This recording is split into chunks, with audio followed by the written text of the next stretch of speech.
दोस्तों, अगर तुमने रिसेंटली गोल्ड के प्राइस देखे हैं तो तुम्हें पता ही होगा कि गोल्ड अलग ही लेवल पर कमाल कर रहा है और हर महीने अपना ऑल टाइम हाई तोड़ता चला जा रहा है। गोल्ड ने इस साल सच में अपने इन्वेस्टर्स को सबसे ज्यादा रिटर्न लाके दिए हैं, चाहे वो शॉर्ट टर्म हो या फिर लॉन्ग टर्म हो। इन सब में सबसे बड़ा सवाल ये आता है कि क्या सच में गोल्ड प्रति तोला 2 लाख पहुंचने वाला है, और अगर हाँ तो कैसे। और हम इस वीडियो में समझने वाले हैं कि क्या ये सिर्फ इन्फ्लेशन की वजह से हो रहा है या फिर इसके पीछे और कोई रीजन है। और सबसे बड़ा क्वेश्चन, क्या गोल्ड सच में यूएस डॉलर सुप्रीमेसी को खत्म करने वाला है? तो चलिए इस वीडियो में हम समझने वाले हैं गोल्ड के प्राइस बढ़ने का असली रीजन और कैसे दुनिया भर की इकोनॉमीज और ग्लोबल चेंजेस इसको अफेक्ट कर रहे हैं। अगर आपने गोल्ड में इन्वेस्ट कर रखा है और आपको लगता है कि आपको गोल्ड के मार्केट के बारे में अब सब कुछ पता है, तो आपको मैं बता दूं, ये वीडियो आपको शॉक करने वाली है।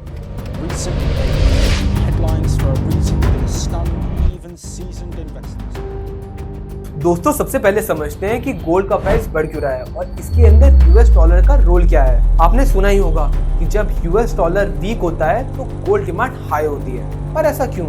इसका रीजन ये है कि जब यूएस डॉलर गिरने लगता है, दुनिया भर के लोग अपने इन्वेस्टमेंट डॉलर से निकालकर गोल्ड के अंदर लगाने लगते हैं, क्योंकि गोल्ड को एक सेफ ऑल्टरनेटिव ऑप्शन माना जाता है और इसकी वैल्यू यूएस डॉलर से अलग होती है। इसको ऐसे समझो, अगर आपने अपनी इन्वेस्टमेंट डॉलर में कर रखी हो और डॉलर की वैल्यू गिरे तो क्या होगा?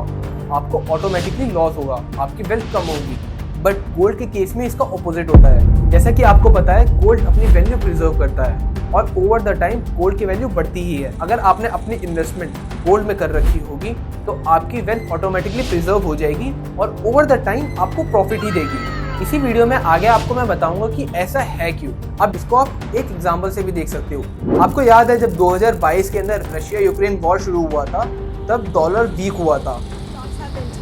Worldwide, the London FTSE down more than 3%. The Asian markets also lower. The Russian market down 34%. And taking a look here at home at the Dow, the Nasdaq, the S&P 500, all in red territory. So the US dollar index is higher. You've also been watching. और तब gold price high हो गए थे, मतलब कि जो gold कुछ time पहले 51 लाख पर केजी मिल रहा था, वो रशिया यूक्रेन वॉर शुरू होने के बाद 54 to 55 लाख पर केजी मिलने लगा था, वो भी ग्लोबल मार्केट में। और यही होता है, जब डॉलर की वैल्यू गिरती है, इन्वेस्टर्स अपना पैसा गोल्ड में डाल देते हैं, क्योंकि गोल्ड को एज अ सेफ इन्वेस्टमेंट माना जाता है, जो कि एक हद तक इन्फ्लेशन या फिर फ्लक्चुएशन फ्री होता है। अब बात करते हैं ग्लोबल फैक्टर्स की, जो गोल्ड के प्राइस को इंक्रीज कर रहे हैं। आपने देखा होगा 2022 में जब रशिया ने यूक्रेन के ऊपर हमला कर दिया था, तब गोल्ड के प्राइस 51.5 लाख से कुछ ही हफ्तों के अंदर 55 लाख पर केजी पहुंच गया था। यानी कि कुछ हफ्तों के अंदर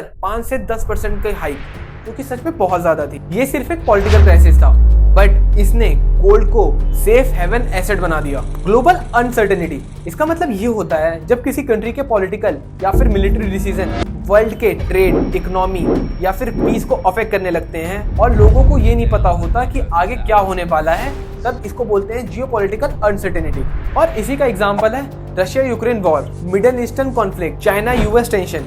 और ये सब ह्यूज रीजन बन रहा है कि लोग गोल्ड के अंदर इतना हेवीली इन्वेस्ट कर रहे हैं। जब दुनिया भर में इंस्टेबिलिटी होती है, तब लोग अपना पैसा और सब चीजों से हटाकर गोल्ड के अंदर इन्वेस्ट करते हैं, क्योंकि जैसा आपको मैंने बताया, गोल्ड अपनी वैल्यू को प्रिजर्व करता है। प्लस गोल्ड इन्फ्लेशन, करेंसी डीबेसमेंट या फिर पॉलिटिकल इंस्टेबिलिटी, इन सब से अनअफेक्टेड रहता है। और ये ट्रेंड रशिया के रिजर्व को फ्रीज करने के बाद और भी ज्यादा स्ट्रॉन्ग हो चुका है। इंडिया, रशिया, चाइना या फिर और कोई डेवलपिंग कंट्री के सेंट्रल बैंक इस टाइम गोल्ड के रिजर्व को ड्रामेटिकली इंक्रीज कर रहे हैं, क्योंकि इन सब की गवर्नमेंट चाहती है कि वो यूएस डॉलर से इंडिपेंडेंट हो सके। और इन सब के लिए गोल्ड एक सैंक्शन फ्री ऑप्शन बनकर आया है, क्योंकि जैसा आपको पता है कि यूएस कभी भी किसी पर सैंक्शन, टैरिफ ये सब लगाता रहता है, जिसकी वजह से वहाँ की गवर्नमेंट को मेजर लॉस आता है।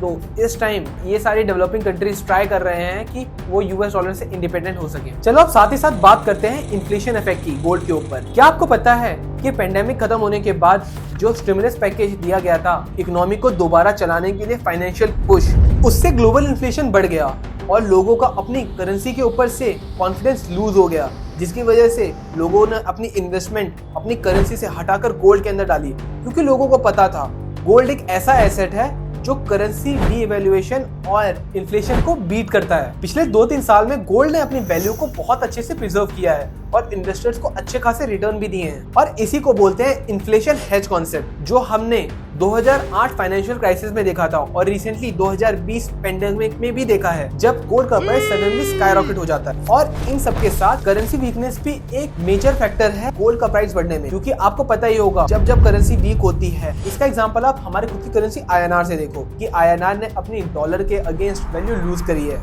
और ऑटोमेटिकली अपनी वैल्यू लूज करने की वजह से गोल्ड का प्राइस हमारे लिए बढ़ चुका है, क्योंकि जब रुपये गिरता है तो गोल्ड INR के टर्म में ऑटोमेटिकली महंगा हो जाता है। दोस्तों, क्या आपको पता है कि 2022 में सेंट्रल बैंक्स ने डिसाइड करा था कि वो अपने गोल्ड के स्टॉक पाइल्स को बढ़ाएंगे, और इस डिसीजन की वजह से 2023 तक बैंक्स ने 1000+ टन गोल्ड अपने रिजर्व के अंदर रख लिया है, जो रिकॉर्ड हाई है। चाइना, रशिया, टर्की या फिर इंडिया, ये सब अपने गोल्ड रिजर्व को बढ़ाने में लगे हुए हैं, और इनके सेंट्रल बैंक्स भी हेविली इन्वेस्ट कर रहे हैं गोल्ड के रिजर्व को बढ़ाने के लिए। ये सारी कंट्री साथ ही में US डॉलर्स के इंडिपेंडेंट होना चाहती हैं, इस वजह से भी ये गोल्ड के अंदर हेविली इन्वेस्ट कर रहे हैं, गोल्ड की तरफ मेजर शिफ्ट ला रहे हैं ताकि वो US डॉलर सुप्रीमेसी को तोड़ सकें। और अगर आप न्यूज़ फॉलोअप रखते हो तो आपको पता ही होगा कि एशियन कंट्रीज में एक नई करेंसी ब्रिक्स इंट्रोड्यूस हुई है, जो कि एक डी-डॉलराइजेशन पॉलिसी की तरह है। इसका मतलब ये है ब्रिक्स की हेल्प से यहाँ पर कंट्रीज अपनी US डॉलर के ऊपर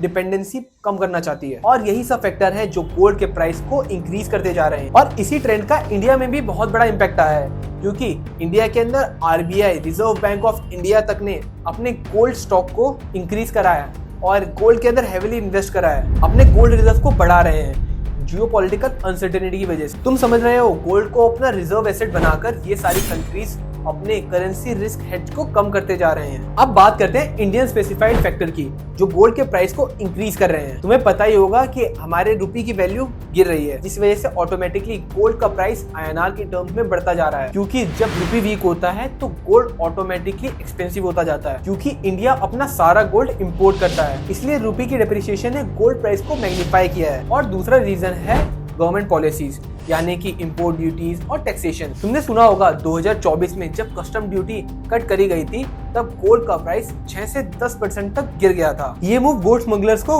रोकने के लिए था और फॉरेन मार्केट डिमांड को बढ़ाने के लिए। GST और अदर टैक्सेस भी फाइनल गोल्ड प्राइस को अफेक्ट करते हैं। इसका मतलब ये है कि गोल्ड का प्राइस बढ़ने में गवर्नमेंट का भी उतना ही रोल है, और साथ ही साथ हमारी इंडियन साइकोलॉजी। आपको पता है कि गोल्ड की demand festival season, wedding season और रूरल इनकम के साथ क्लोजली लिंक्ड है। रूरल एरिया जहाँ से 60% गोल्ड की डिमांड आती है, वहाँ पर हर एक अच्छे हार्वेस्टिंग सीजन के बाद वहाँ की फैमिलीज हमेशा गोल्ड की कुछ ना कुछ चीजें बनाती है। यहाँ इंडिया में गोल्ड को एक वेल्थ का सिंबल भी समझा जाता है, और साथ ही साथ फैमिली इन्वेस्टमेंट की तरह भी देखा जाता है। अब बात करते हैं फ्यूचर प्रेडिक्शन की।